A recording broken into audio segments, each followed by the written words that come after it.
Здравейте и добре дошли на моя канал! Сега ще ви прочета приказката Пиленцето Пио опознава света, написана и прочетена от мен, Алек Георгиев. Втора глава. На път към гората. На следващата сутрин Пиленцето Пио било най-ранобудно. То отворило очички, още щом първите лъчи на слънцето докоснали каштурката им. Пио скочил нетърпеливо от леглото да изследва близката гора. Още предния ден тя му направила голямо впечатление. То закусил набързо с няколко зрънца жито и се измъкнал преди другите да се събудят. Когато Пиленцето Пио се приближило до рекичката, то видяло, че гората е от другата страна на реката. Ами сега, как ще пресека реката? Помислило си то. Тогава то забелязало как едно листо плува по повърхността на водата и се досетило, че ако намери достатъчно голямо листо, то ще му послужи като лодка. Огледало се то и не след дълго намерило подходящо листенце. То си взело и една пръчица за гребло да управлява с нея.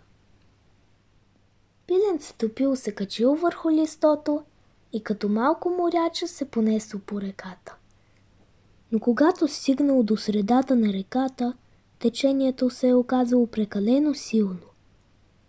Колкото и да се е стараело, не успявало да стигне до другия бряг. Течението го отнасяло все по-надолу и по-надолу по реката. Изведнъж една рибка се показала от водата и го попитала: „Имаш ли нужда от помощ?“ „Да, искам да стигна до онзи бряг.“ Рибката кимнала, захапала листото и го задърпала към брега.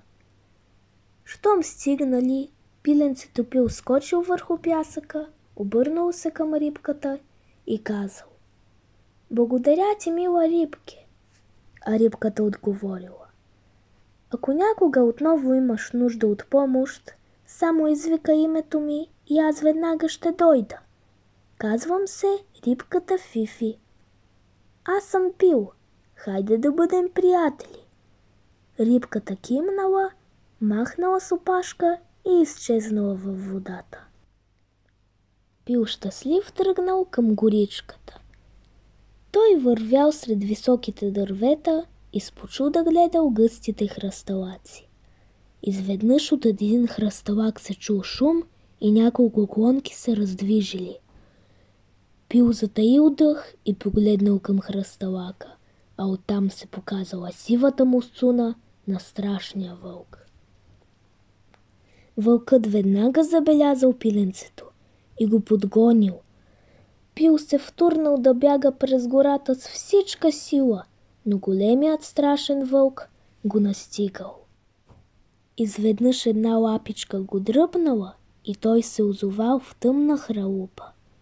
Пио отвори уста да извика, но някой проговорил шепнешком: „Шшт, тихо, вълкът ще ни чуе и ще ни намери.“ Те се притаили сгушени едно до друго и се заслушали. Отвън се чули тежките стъпки на вълка. Той се повъртял наоколо и продължил нататък. Двете мъничета въздъхнали с облегчение. Някой светна лампичката в хралупичката и Пиленцето Пио видял своя спасител – зайчето. То се хвърлил към него и силно го прегърнал. „Благодаря ти, мило зайче, ти ме спаси!“ Двамата се сприятелили. Понеже вече ставало късно и Пио трябвало да се прибира, зайчето го изпратило до рекичката. Те се сбогували и си пожелали до нови срещи. Пио повикало рибката Фифи и тя го пренесла на другия бряг.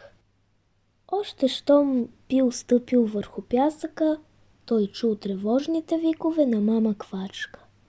Тя веднага го съзряла, побягнала към него и го прегърнала. Толкова се тревожих за теб. Къде беше, мило мое дете?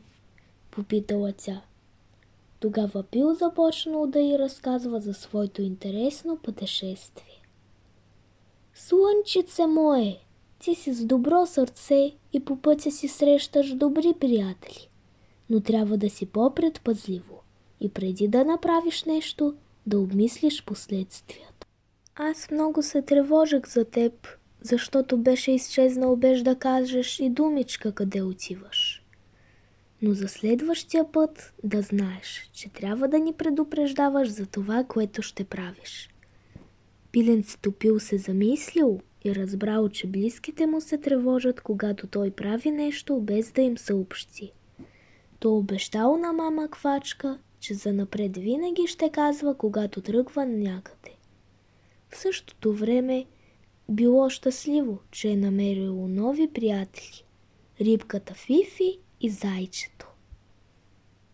Ако видеото ви е харесало, може да ме подкрепите като кликнете на бутона лайк и се абонирате за канала. Така ще мога да продължа да правя тези видеа за вас. Благодаря, че бяхте с мен. Лека нощ, деца!